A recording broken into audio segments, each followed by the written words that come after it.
Welcome class. हम मधुमक्खी में श्रमिक के कार्यों के बारे में बात कर रहे थे और उसमें हमने ये कहा था कि श्रमिक जो है वो छत्ते के अधिकांश जो कार्य हैं वो श्रमिक के द्वारा ही किए जाते हैं। इसमें लास्ट टर्न पर हमने आपको पोलन बास्केट और पोलन पेकर का स्ट्रक्चर जो है वो बताया था। तो इसमें मकरंद के बारे में भी हम बात कर लेते हैं यहाँ पर कि श्रमिक जो है वो फूलों की तलाश करते हैं और मकरंद और परागकण एकत्रित करते हैं। अब ये जो परागकोश हैं, इन्हें ये जो परागकण हैं और जो नेक्टार है, पराग रस जो है, उनको ये अपनी क्रॉप के अंदर इकट्ठा कर लेते हैं, जिसको हम मधुकोश भी कहते हैं। इसके पिछले भाग में एक कपाट होता है, वाल्व होता है, जिससे भोजन का कुछ भाग तो ये अपने लिए स्वयं के लिए भोजन जो नेक्टार ये लेकर के आए हैं उसका कुछ भाग ये भोजन के रूप में खुद ग्रहण कर लेते हैं और बाकी का जो बचा हुआ है क्रॉप में उसके ऊपर एंजाइमेटिक रिएक्शंस जो हैं वो होती हैं और उस प्रक्रिया में सुक्रोज को ग्लूकोज में और फ्रक्टोज को लेविलोज में बदल लिया जाता है। सुक्रोज और फ्रक्टोज कहाँ से आ रहे हैं? ये नेक्टार में फूलों के रस में से। जब ये श्रमिक लौट करके और छत्ते पर आते हैं तो इनको जो स्पेसिफिक स्टोरेज सेल्स हैं उनके अंदर इसको डाल दिया जाता है। अब कुछ श्रमिक जो हैं वो जो कि इन स्टोरेज सेल्स की मरम्मत और देखभाल का काम करते हैं, वो श्रमिक इस लाए गए रस को जो कि सेल्स के अंदर डाला है उसको वापस निगलते हैं और ये क्रिया लगातार दोहराई जाती है। इसके बाद में जब इनको भर दिया गया है तो जो कुछ अपने पंखों से हवा करने वाले श्रमिक होते हैं जिनको कि हम फेनर्स कहते हैं, ये यहाँ पर अपने पंखों से हवा करते हैं और इसमें से पानी की कुछ मात्रा जो है वो वाष्प बन करके और उड़ जाती है और शहद जो है वो तैयार हो जाता है। तो शहद तैयार होने की प्रक्रिया में मधुमक्खी जो है वो इसको कई बार उगलती और निगलती है और पाचन का काम वो वहां पर करती है। तो इसके अंदर ग्लूकोज और लेवुलोज जो है वो पाया जाता है। जब ये एक फिक्स्ड लेवल का हो जाता है गाढ़ा, तब इनका फ्यूचर में उपयोग करने के लिए, क्योंकि ये भोजन के रूप में काम में लिया जाएगा, तो इसको इन कोष्ठों को सील कर लिया जाता है। ये जो शहद बना है ये वास्तव में वयस्क और शिशुओं का भोजन होता है। इसका रंग किस प्रकार का होगा, इसकी जो गंध है वो किस प्रकार की होगी, ये उस सोर्स पर निर्भर करता है जिससे कि मकरंद जो है वो इकट्ठा किया गया है। तो शहद के लिए इनको बहुत अधिक काम जो है वो करने पड़ते हैं और लगभग 40 से 80 हजार बार ये फूलों के चक्कर लगाते हैं और एक बार चक्र में ये 2.4 किलोग्राम जो है वो 2.4 किलोमीटर जो है वो तय कर लेते हैं। यदि एक ही मधुमक्खी अगर इस शहद को बनाए तो उसको 1 किलोग्राम शहद बनाने के लिए इतने डिस्टेंस ट्रेवल करना पड़ेगा जिससे कि वो पूरी दुनिया के 4.5 टाइम चक्कर जो है वो लगा लेती है। तो इससे आप अनुमान लगा सकते हैं कि श्रमिक जो है वो किस प्रकार से कार्य करता है। बहुत अधिक काम करना पड़ता है और इसकी वजह से इनको अधिक थकान हो जाती है, वियर एंड टीयर होता है। इसके कारण से इनका जीवन काल बहुत कम होता है, ये लगभग 6 सप्ताह का ही होता है। तो इन ये अपनी आयु के अनुसार कार्य जो है वो करती है। तो सबसे छोटी उम्र की जो श्रमिक होती हैं वो लगभग 3 दिन तक छत्ते की सफाई करती है। इसके कुछ दिनों बाद वो लार्वा की देखभाल करती है और लगभग 10 से 20 दिन का होने पर ये छत्ते का निर्माण करने की क्रिया में लग जाती हैं या पराग कणों का संग्रह करने में लग जाती हैं। लगभग 20 डेज का हो जाने के बाद में ये सुरक्षा का काम जो है वो करती है और इसके बाद मृत्यु हो जाने तक ये फॉरेजर का काम करती है, यानी कि भोजन के सोर्स को ढूंढने का काम इनके द्वारा किया जाता है। तो ये जितने भी कार्य कर रही हैं इसमें एक हार्मोन का रोल होता है जिसको कि हम जुवेनाइल हार्मोन कहते हैं। तो रॉबिन्सन ने 1987 में ये बताया कि ये जो जेएच हार्मोन है, जुवेनाइल हार्मोन, ये उद्दीपन के प्रति जो अनेक कार्यों से संबंधित उद्दीपन के प्रति क्षीणता लाना है, उनको कमजोर करता है। 1992 में हुआंग ने भी इसको सपोर्ट किया और उन्होंने ये देखा कि जब मधुमक्खियों को एकांत में पाला जाता है तो जुवेनाइल हार्मोन का स्तर बढ़ा हुआ रहता है और उसके कारण से ये फॉरेजिंग व्यवहार की अभिव्यक्ति जल्दी करने लग जाती है।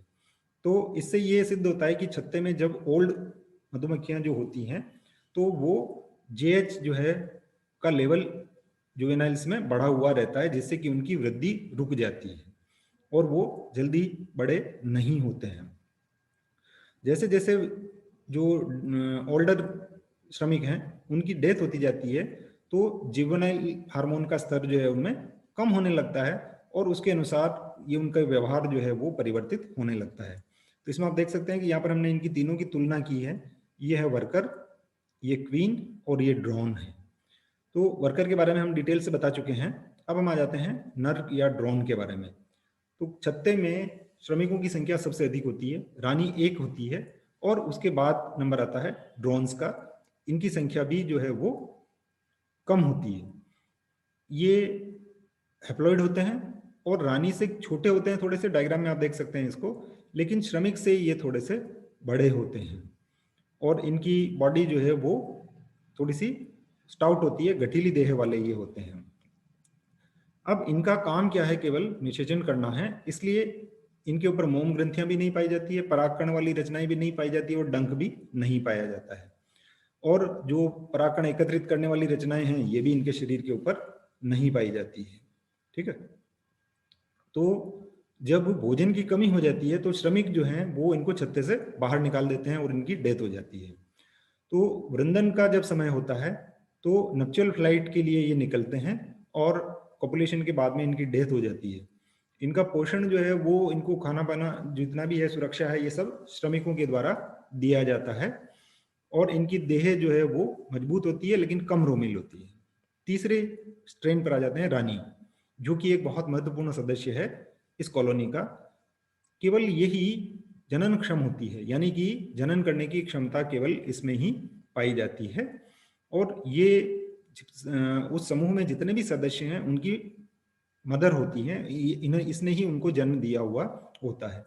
इसका काम क्या है? ये केवल अंडे देने का काम करती है और इसको रॉयल जेली जो है वो श्रमिकों के द्वारा इसको भोजन दिलाया जाता है। इसका शरीर इतना बड़ा हो जाता है कि ये हिलडुल भी नहीं सकती आराम से, तो इसकी साफ सफाई करने का काम, इसको भोजन देने का काम और इसके द्वारा दिए जाने वाले अंडों को उनके एग सेल के अंदर ले जाने का काम, ये सब श्रमिकों के द्वारा किया जाता है। इसकी लंबाई जो है अब आप देख सकते हैं 15 से 17 मिलीमीटर तक लंबी होती है।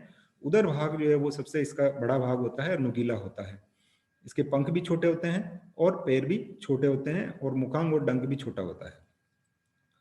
उदर भाग में जो मोम ग्रंथियां हैं वो नहीं पाई जाती है क्योंकि उसको छत्ता नहीं बनाना है और परागकण एकत्रित करने वाली रचनाएं जैसे पोलन बास्केट हुआ, पोलन पेकर हुआ, ये भी नहीं पाई जाती है। तो इन ऑल हम यहाँ पर इसकी लाइफ साइकिल जो है वो देख सकते हैं कि एडल्ट यानी कि ये क्वीन है, अंडे केवल क्वीन ही देगी, अंडे निकलेंगे, इनको श्रमिक जो है वो कोस्ट के अंदर ले जाते हैं, वहां पर लार्वा डेवलप होते हैं और इन लार्वा को भोजन जो है वो करवाया जाता है, फिर प्यूपा बनता है और उस प्यूपा से वापस जो एडल्ट जो है वो प्यूपा से वयस्क बन जाता है डेवलपमेंट के बाद में। अब जब मैंने आपको बताया था कि अगर इसकी मृत्यु हो जाती है तब जो पहले कुछ जो निकलने वाले हैं जिनको की रॉयल जेली खिलाई जाती है श्रमिकों के द्वारा, वो रानी के अंदर परिवर्तित हो जाते हैं। ये चीज मैं पहले आपके साथ में डिस्कस कर चुका हूँ।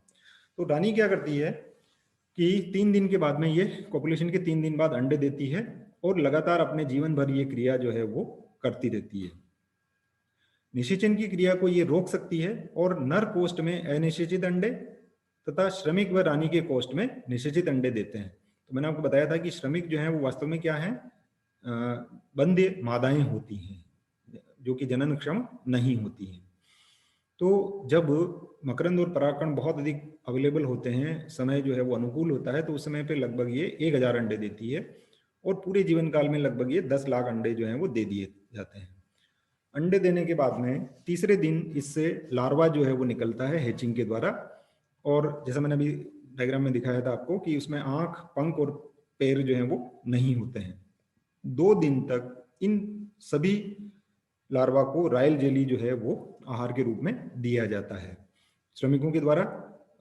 पोष निमयता इनके अंदर पाई जाती है कि वो मुख के अंदर भोजन जो है वो देते हैं। अब वो लार्वा जिनसे कि नर और श्रमिक बनना है, उनको तीसरे दिन से बी ब्रेड नामक पदार्थ जो है वो दिया जाता है जिसमें कि परागकण और कुछ शहद जो है वो होते हैं, जबकि रानी का जो चेंबर होता है, क्वीन चेंबर लार्वा जो है, उसको पूरे समय में रॉयल जेली ही दिया जाता है। इसमें मोल्टिंग की क्रिया होती है। तो इसके बाद में जिन कोठरियों में लार्वा रहते हैं, श्रमिक क्या करते हैं कि उनके अंदर शहद और परागकण भर करके उनको बंद कर देते हैं और इनके ऊपर वैक्स का ढक्कन जो है वो लगा दिया जाता है। तो इन कोष्ठों से प्यूपा जब बाहर निकलता है तो अपने चारों ओर रेशम जैसे धागे से बना कोकून बनाना चालू ये कर देता है और कोकून में ही मेटामॉर्फोसिस की क्रिया जो है वो होती है। और इसके बाद में पैर रहित, पंख रहित, आंख नहीं होती है, क्रमिशमान शिशु से छोटी मधुमक्खी जो है वो विकसित होती है। जब इन प्यूपा कोष्ठ में मधुमक्खी पूर्ण विकसित हो जाती है तो ये ढक्कन को अपने मैंडिबल से काट करके खोल करके और बाहर आ जाती है और कायांतरण के दौरान ये ऐसे चेंबर के अंदर जाती है जिसमें कि ढक्कन के ऊपर स्पेस रहता है, छिद्र रहते हैं, जिससे कि हवा जो है वो उसके अंदर जाती रहती है। जो अलग अलग स्ट्रेन है उनमें कितना टाइम लगता है उसके बारे में हम बात कर चुके हैं। जीवन काल रानी का 3 से 5 साल तक का होता है और नर जो है वो वसंत ऋतु में जब फूल अधिक बनते हैं तब उत्पन्न किए जाते हैं। भोजन की कमी होने पर श्रमिक जो है वो छत्ते से बाहर निकाल देते हैं, इनकी डेथ हो जाती है। ये बात हम पहले कर चुके हैं। तो रानी जो है वो क्वीन सब्सटेंस सिक्रीट करती है, फिरामोन वाले चैप्टर में हमने इसके बारे में डिटेल से पढ़ा है। और रानी के वृद्ध हो जाने पर इस पदार्थ की मात्रा में कमी आने लग जाती है। तो नई रानियों का जन्म देने के लिए और जो पॉपुलेशन नप्चुअल फ्लाइट जिसको हमने कहा था मैथुन उड़ान, इसकी क्रियाएं होती हैं। सामान्य अवस्था में क्वीन सब्सटेंस के प्रभाव से न तो नई रानी बनती है और नई श्रमिक जो हैं वो इस तरह के चेंबर बनाते हैं जिसमें कि क्वीन के बनने वाले लार्वा को रखा जाए। मधुमक्खी का छत्ते की अगर हम बात करें तो ये छत्ते की संरचना है कि इसमें अलग अलग, जहां पर ये देखिए, यहाँ पर एक एक करके देखें हम इसको, तो ये ओल्ड जो क्वीन है उसका सेल है जो कि सबसे महत्वपूर्ण होता है। फिर इसके पास में अंडों और लार्वा को रखने के लिए यहाँ पर होता है और ये जिनसे की बी जो है वो निकलती है और ये पोलन सेल्स हैं और ये जो ढके हुए वो सेल हैं जिसके अंदर की शहद जो है वो भरा हुआ रहता है। ये वर्कर सेल हैं जिनसे कि बाद में वर्कर जो है वो बनते हैं और ये लास्ट में आपका एम्प्टी क्वीन सेल जो है वो इस तरह से नजर आता है। ये बाद में टूट जाता है और इसको तोड़ करके और डाल दिया जाता है। ये इस भाग में उन लार्वा को रखा जाता है जिनसे कि नर बनना है, ये सील करके और रखे हुए रहते हैं। ठीक है, तो अलग अलग प्रजातियों में जो है छत्ता जो है वो अलग अलग साइज का जो है वो हो सकता है। इसके बारे में हमने पहले डिटेल से बात जो है वो की है। तो 5 प्रकार के कोष्ठ इसके अंदर पाए जाते हैं जिनके डायग्राम मैंने अभी आपको यहाँ पर बताया है।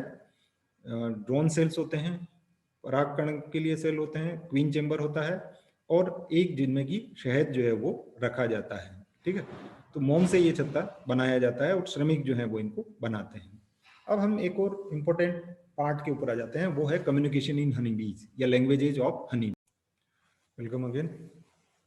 नेट डिस्कनेक्ट हो जाने की वजह से हम इसको बीच में रोकना पड़ा था और हम बात कर रहे थे कम्युनिकेशन इन हनी बीज, मधुमक्खियों की भाषा के बारे में, लैंग्वेजेज ऑफ हनी बीज, कि वो किस तरह से कम्युनिकेट जो है वो करती हैं। तो संचार का जो एक मुख्य माध्यम है वो है लैंग्वेज।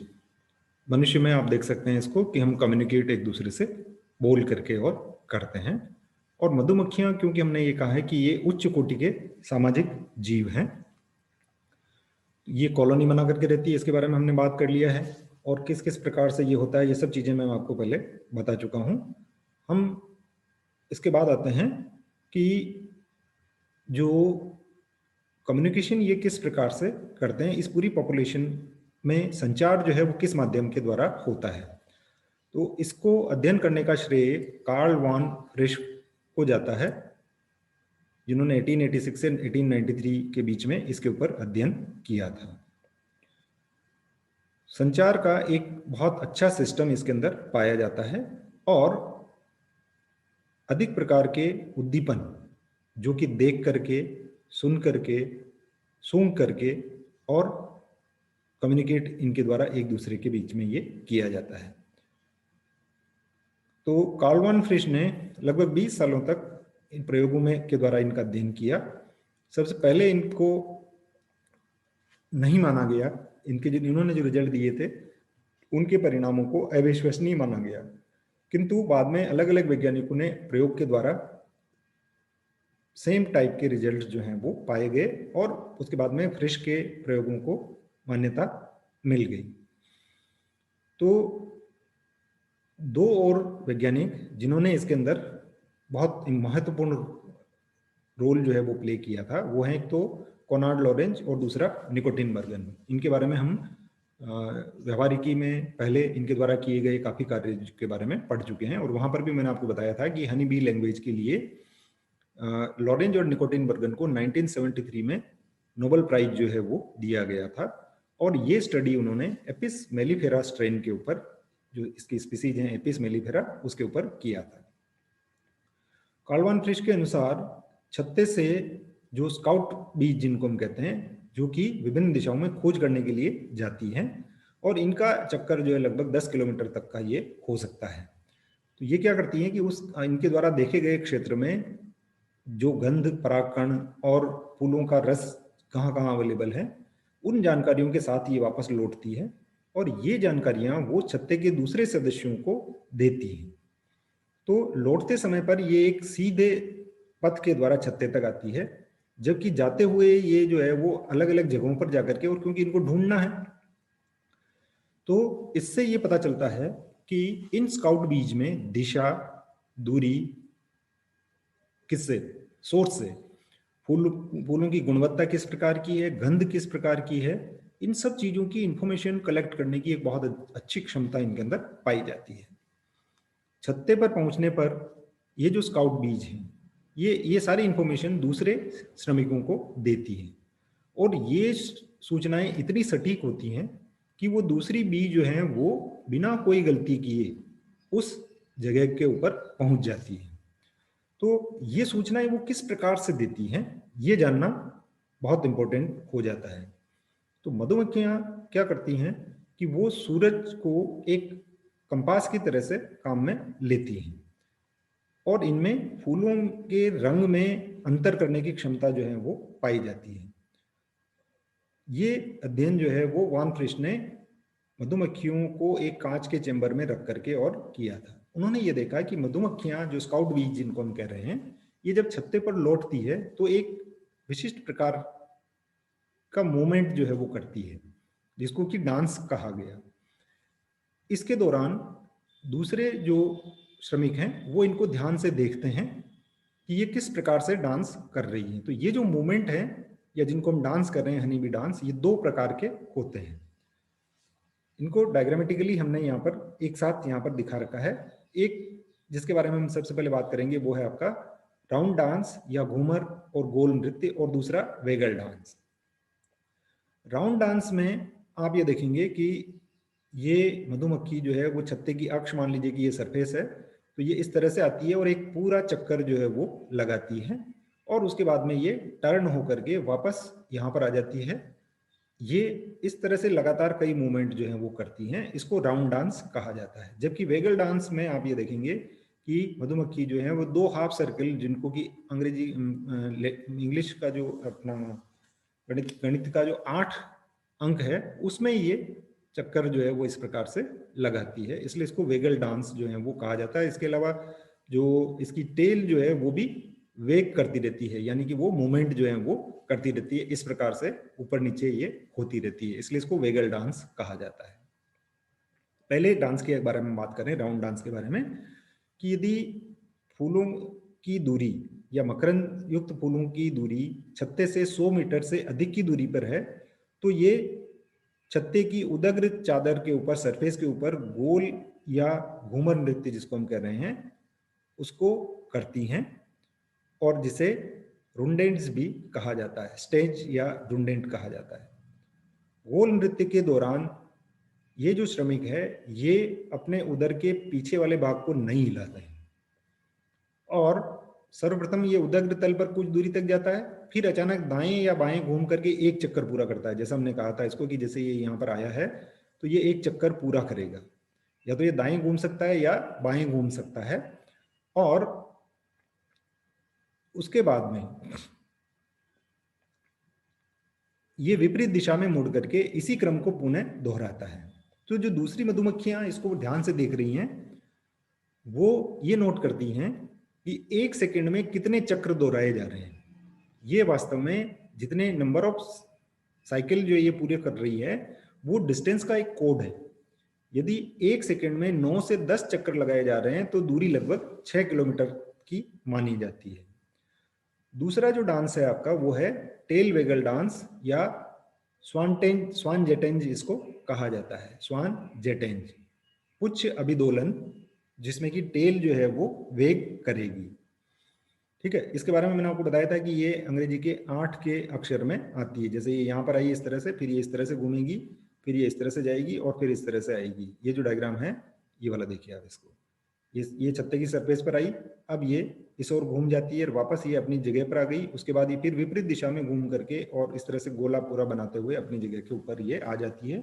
और इस समय पर इसका जो टेल वाला जो पार्ट है, कुछ उधर का अंतिम सिरा है, वो लगातार हिलता रहता है, जबकि इसके अंदर ये सिरा हिलाया नहीं जाता है। ठीक है, अब इस डायग्राम में हमने ये बताया हुआ है कि मान लीजिए कि मधुमक्खी जो है वो आपका इस दूरी के ऊपर गई, सूर्य से 90 डिग्री की दूरी पर, आउटसाइड द हाइव। ऊपर से अगर आप देखेंगे इसको तो ये सूरज मान लीजिए यहाँ पर, और इसका 90 डिग्री पर सोर्स इसका यहाँ पर है। या एक तीसरी कंडीशन ये हो सकती है कि सूरज इधर है और ये तो इसका फूलों का सोर्स हो गया और सूरज जो है वो इधर है, यानी इसके बीच में 90 डिग्री का एंगल जो है वो किस तरह से बनता है, इसको इसकी सूचना ये इनको देती है। तो इस डांस में क्या होता है ये देखिए आप यहाँ पर कि ये सबसे पहले अपने छत्ते के ऊपर आती है और इस तरह से 8 का आकार बनाती है और ये लगातार इस प्रकार से ये करती जाती है। तो हर एक के अंदर आपको 8 का जो शेप है वो बनता हुआ दिखाई देता है। तो ये नृत्य जो है वो अधिक दूरी पर भोजन अगर होता है तो उस समय पर ये किया जाता है। तो इसमें हमने कहा था कि श्रमिक कुछ दूरी तक उदग्र रेखा में गमन करती है, यानी कि ये सीधा इस तरह से जाएगी यहाँ पर। ठीक है, फिर पुच्छ भाग को हिलाते हुए मान लीजिए कि ये बाईं ओर घूम गई है और फिर ये दाईं ओर घूमेगी और इस तरह से 8 की आकृति ये बनाती है। तो पुच्छ भाग जो है वो कितनी देर तक और कितनी बार हिलाया जाता है, ये कोड होता है छत्ते से फूलों की दूरी। और अलग अलग स्पीसीज में ये जो डिटेल्स हैं ये भी अलग अलग होती हैं।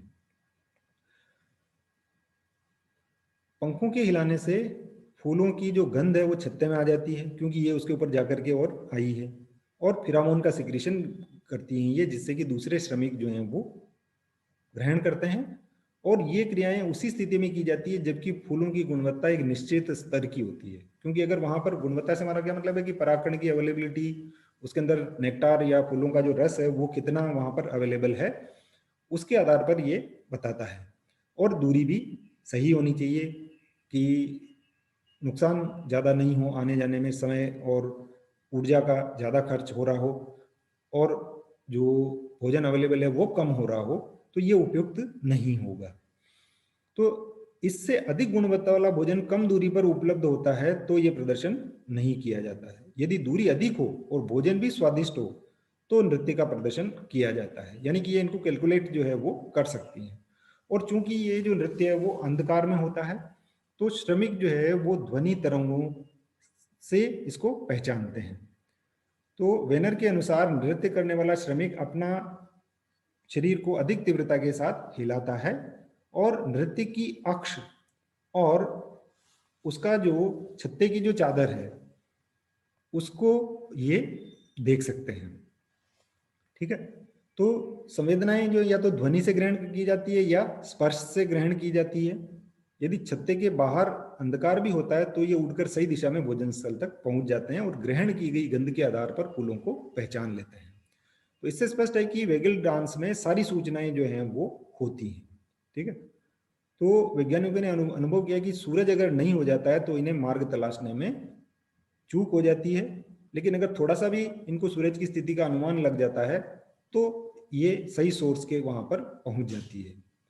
हैमिल्टन ने 1964 में आनुवंशिक आधार पर ये जो मधुमक्खी है हाइमेनोप्टेरा का सदस्य है, तो उसमें सामाजिक विकास सामाजिक व्यवहार का जो विकास हुआ है उसके ऊपर कई इंपॉर्टेंट तथ्य जो है वो दिए। इनमें मधुमक्खियों में सेक्स डिटर्मिनेशन की क्रिया को समझाया गया कि नर जो हैं वो अनिषेक जनन के द्वारा विकसित होते हैं और ड्रोन कहलाते हैं, और मादाएं जो हैं वो डिप्लॉइड होती हैं और निषेचित अंडों से विकसित ये होती हैं। तो मादाओं में का जो हेप्लॉइड सेट है वो प्रत्येक नर व मादा जनक से प्राप्त किया जाता है, इसलिए प्रत्येक शिशु अपने प्रत्येक जनक से 50% तक मिलता है। तो मादा मधुमक्खी जितना अपने जनकों से मेल खाती है उतनी ही दूसरी अन्य मादाओं से भी ये मिलती जुलती होती है। ठीक है।